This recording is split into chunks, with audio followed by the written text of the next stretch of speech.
Here we have a new foldable flip phone, the Motorola Razr 50, aka the Motorola Razr 2024. Unlike most other flip phones, this one has a mid-range level chipset and a lower price, so could it be the right choice for you? I'm Will for GSM Arena, and let's find out in our full review.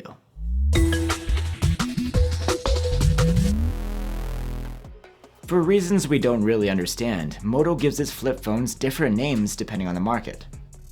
This phone is called the Moto Razr 2024 in North America, and elsewhere it's the Moto Razr 50.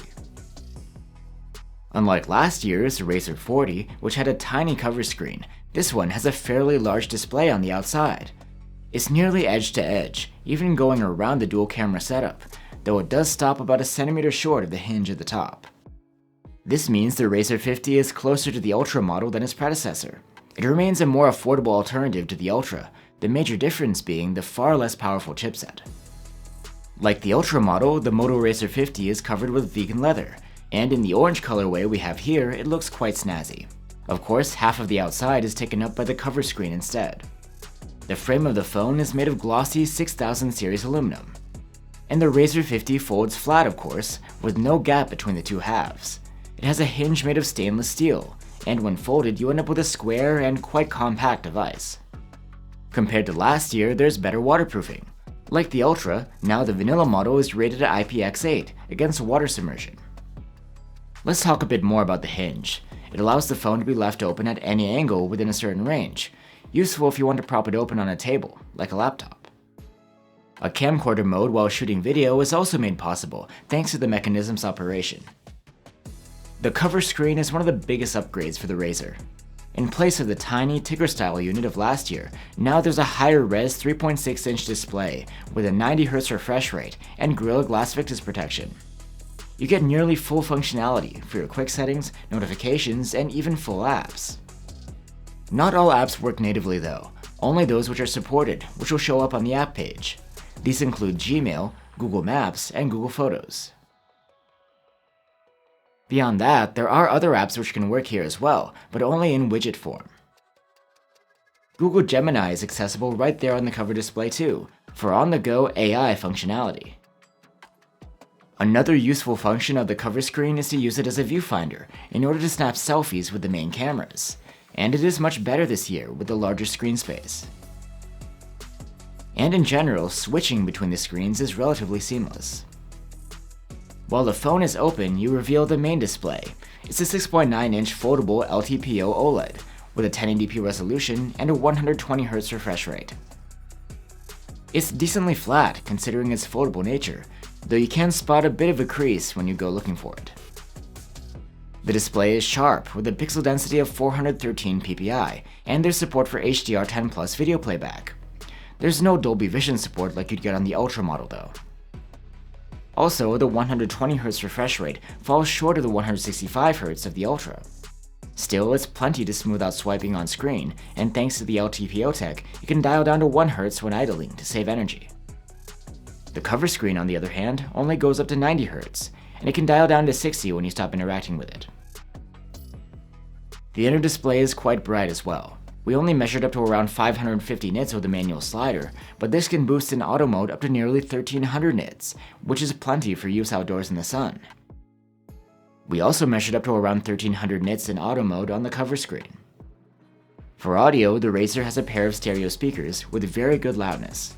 The sound is lively, though we will say that there isn't quite as much bass here as there is on the Ultra model.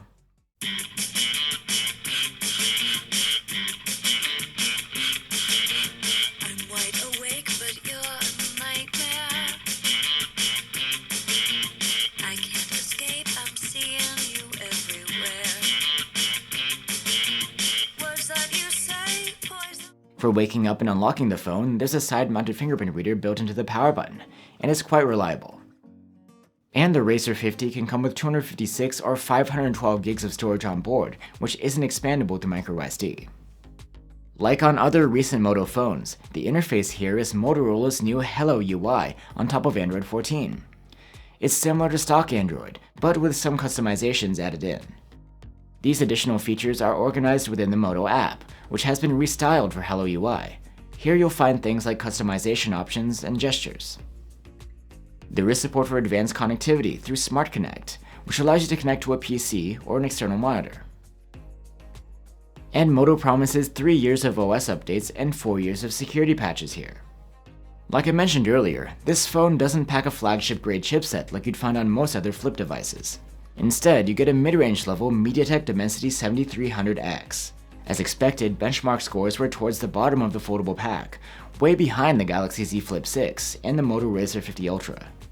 The results are more in line with something like the Moto Edge 50 Fusion. Still, we wouldn't say the phone feels underpowered during regular use. Plus, since the chipset isn't pushing too hard, that means that the thermals are better here than on other foldables.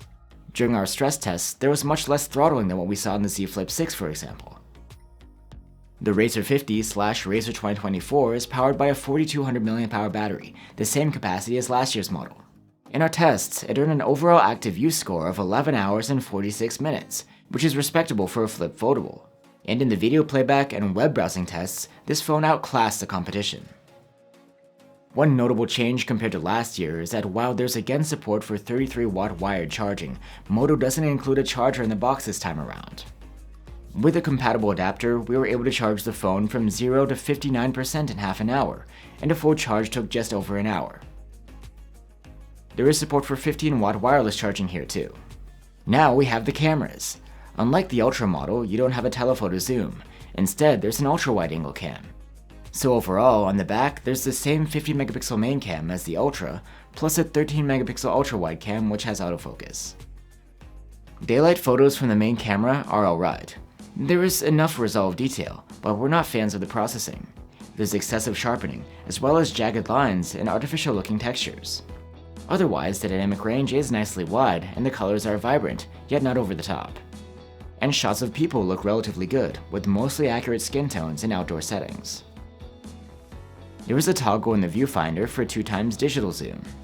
The detail level isn't impressive, but the shots are usable. In low light, the main camera produces likable images with well-balanced exposures. Highlights are well preserved, and the shadow development is alright. Color saturation is good, and the detail is generally good as well.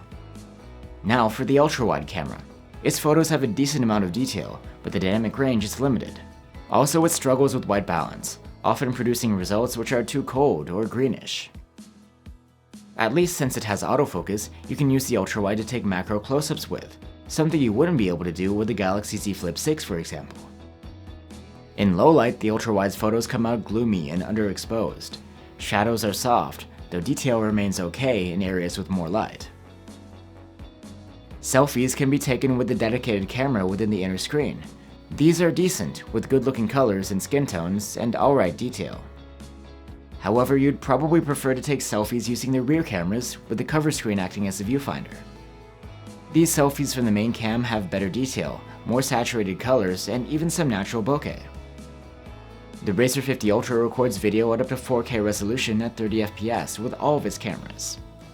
The main camera's video quality is good for the class, with plenty of detail, even though it's not the most mature processing we've seen.